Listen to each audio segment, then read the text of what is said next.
Good morning. We're going to meet Edward Morgan Foster, one of the main representative novelists all around the world. He was born in London in 1879. His father unfortunately died very early. He was just a baby, and he was brought up by his mother and his great aunt. He entered King's College in Cambridge in 1897. He lived in Italy for a period where he was fascinated by the culture and especially some cities like Florence. Then in 1912 he visited India. He became an honorary fellow of King's College in 1946 and spent the rest of his life there. He died quite recently, only in 1970. He wrote a lot. He was a great writer, belonging actually to, for some features, he belonged still to the Victorian age, because he is first of all a writer of comedy of manners, and so he inherited the omniscient narrator from Jane Austen's. But he was interested in psychology of the characters, and he was interested in only connect different cultures. For example, we are going to focus just on a passage to India for the main theme, which is imperialism and colonization and the exploitation of other cultures in this specific novel of the Indians.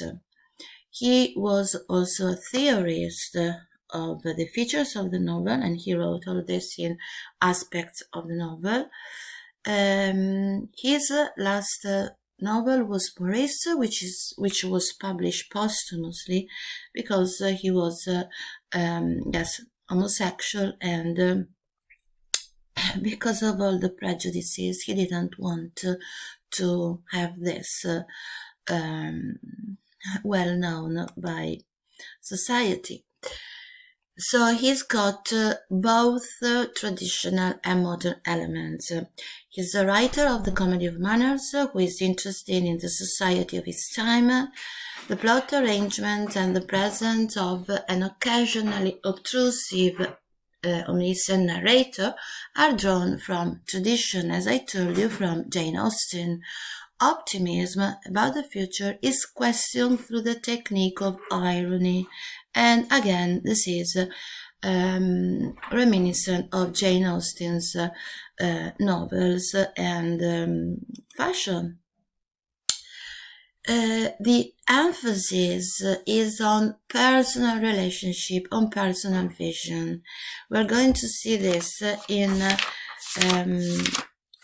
the extract in your book, text 101, the meeting between Aziz, an Indian doctor, and Mrs. Moore, a very wise, clever, British, English actually lady. And the only way to understand the other people is to connect. And this is necessary to find harmony in the face of the increasing disintegration of the world.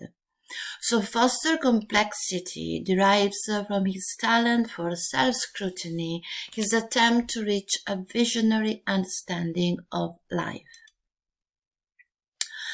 As I told you already, we're going to study a passage to India. It was written in 1924, and because, Foster was impressed by the culture and by the,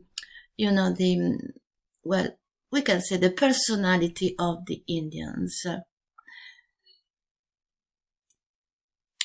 In 1912, he visited India and he began to develop the novel. So his issue is the issue of connection, the desire to overcome social and racial differences. He was inspired by Walt Whitman's poem A Passage to India, celebrating the Suez Canal as a bridge between Europe and India, in Egypt. And again, his main interest, the personal relationship are fundamental. So there's a need for tolerance and sympathy, otherwise we cannot think of a peaceful future, a right word. The structure of the novel it is divided into three, we can say, different parts: the mosque, the caves, and the temple. And we can say that these are symbols, metaphors. Let's see something about the plot. Two English women, the young Miss Adela Quested and the elderly Mrs. Moore, travel to India.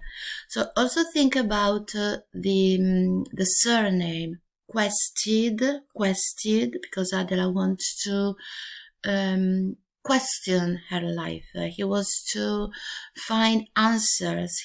She's not satisfied with a superficial relationship, for example, with her future husband. And Mrs. Moore, he wants to know more about life. So Adela is engaged to Mrs. Moore's son, Ronnie, a British magistrate in the Indian city of Chandrapur. Both Adela and Mrs. Moore hope to see the real India. Okay, they are open-minded women, they are clever, they want to meet the culture, different culture, they want to know different culture and different people, and they don't have any prejudices. An Indian doctor, Dr. Aziz, offers them the chance to visit the Marabar caves, accompanied by the headmaster of the local college, Fielding, who is English, and by Godbole, a Hindu professor. At the caves, inside the caves, Adela accuses Aziz of physical assault, and so he is arrested.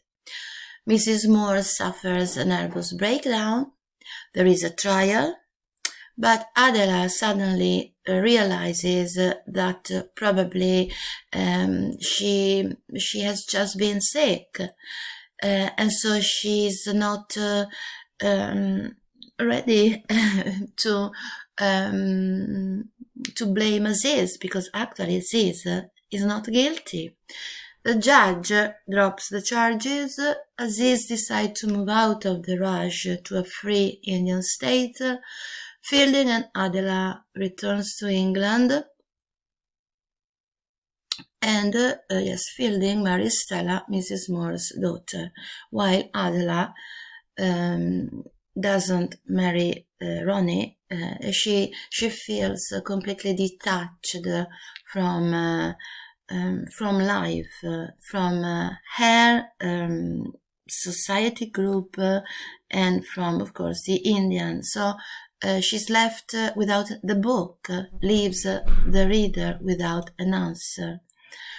After 2 years, Aziz and Godbole live in Mao, an independent Hindu state. Godbole is the Minister of Education. Aziz has a clinic in town. Fielding and his wife pay a visit. Aziz gives Fielding a letter to deliver to Adela, forgiving her for her charges against him. So there is a positive ending. There is a connection. The main characters are Miss Adela Quested. She's open-minded, clever, wants to get to the real India. Mrs. Moore is a sort of a symbolic presence. She symbolizes an ideal spiritual openness. Dr. Aziz is the Indian doctor. He's full of contradiction because he's very naive. He's a good soul, uses irony to criticize his English superiors, And then Cyril Fielding, the principal of the governmental college, his Foster model of liberal humanism. So he's open-minded, he's without any prejudices, and he tries to connect different culture. Ronnie Hislop is the magistrate at Chandrapur. He's suspicious of the Indians. He's a typical English person, English man, who feels the white man's burden. Foster presents his failure as the fault of the colonial system and not his own. Professor Godball is a Brahmin Hindu who teaches at Fielding College. He's a funny figure because he doesn't believe in the connection of different cultures. The Indian landscape is a symbol, is a metaphor. It dominates the novel, challenging the established values of Western civilization. It has no interiors or exteriors. Nothing is private. Everyone can see you and know even your secrets, weaknesses, and failures because of the climate, because of the hot. So there are many symbols, and it awakens desire in Adela. So she realizes that she does not love Ronnie. She realizes that she wants passion, real love. The Marabara caves are another symbol. They are based on the real life Barabar caves. They are enclosed spaces that anyway are public spaces because they can be visited. There are no paintings, decoration, or other signs of human presence. Both Mrs. Moore and Adela have traumatic experience inside them, but you can't understand what. And this is probably the unconscious Freud was going to speak about. For both, the transforming experience comes in the form of an echo. Echo is stands for our unconscious, our dark desires. But you can give the echo any answer you want. This is the 20th century novel, so there is not only one kind of reading, not only one message. In Hindu mythology, the caves represent the womb of the universe from which emanated all the forms of created life. A psychological explanation would identify this idea with the notion of the subconscious. According to literary tradition, the echo is the symbol of the harmonies in creation, but Foster gives the echo a dehumanizing quality because all the characters are left aghast. The themes, well, first of all, the clash between the Western and Eastern cultures, the difficulties a man faces in trying to come to terms with himself and the universe, the dissolution of British dominion over India, criticism of imperialistic policies of discrimination under which personal relations were spoilt, and then Foster shared the view of Gandhi's non-cooperation movement, which wanted complete social equality between the British and the Indians.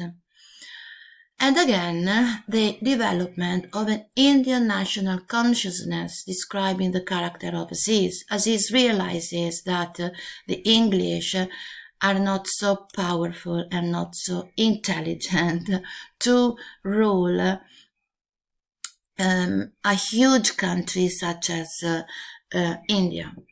The style, occasionally, obtrusive, omniscient narrator intrudes from time to time to comment on the situation. So this is again from the Victorian age.